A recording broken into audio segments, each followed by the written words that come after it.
You're hearing that Canada just made a powerful move.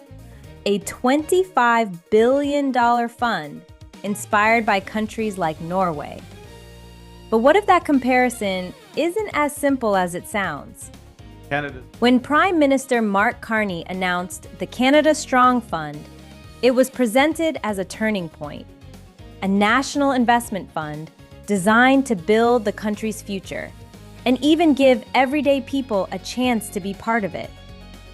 At first, it sounds like a proven idea, because countries like Norway have been doing this for years. Norway's sovereign wealth fund is one of the largest in the world, worth over $2 trillion, with investments in thousands of companies across the globe. But here's the part most people miss.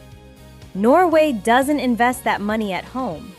Instead, it takes oil revenue and spreads it across global markets. Why? To protect its economy from depending too much on oil. It's about stability, long-term security. Now compare that to Canada's plan. The Canada Strong Fund is not focused on global investments, at least not right now. Instead, it plans to invest inside the country, in infrastructure, in energy, in trade systems. This isn't just saving wealth, it's trying to actively grow the economy from within, which makes it fundamentally different from Norway's model. And that's where the real questions begin. Because unlike Norway, Canada isn't sitting on a huge surplus. It's running a deficit, which means this fund may rely on borrowed money. And if that happens, the returns from these projects must be higher than the cost of borrowing. Otherwise, the entire strategy starts to face pressure. There's also another layer to this. Canada isn't a fully centralized system. Provinces control key natural resources. So using oil and gas revenue the way Norway does isn't that simple. It could face resistance and slow things down. But the most interesting part of this entire plan is something completely new. The idea that everyday Canadians could invest in the fund.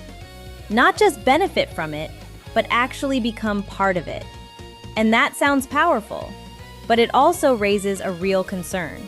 Because these kinds of projects take years to deliver returns, and most people don't like to wait that long.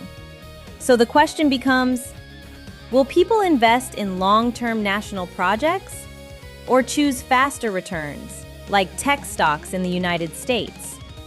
Experts are divided on this. Some believe this could reshape Canada's economic future. Others say it's still unclear how this fund will stand apart from existing institutions that already invest in similar sectors. And that uncertainty is what makes this moment so important. Because this isn't just another policy, it's an experiment, a bold attempt to build economic strength from within, but also a strategy filled with real challenges. This isn't Norway, and this isn't a proven system. This is something new, something untested. And the real question is, will it make Canada stronger or create new risks along the way? So now think about this. If you had the chance, would you invest your own money into a national project like this? Or would you stay on the sidelines? If you want clear, fact-driven breakdowns like this, then subscribe now, because the next move could be even bigger.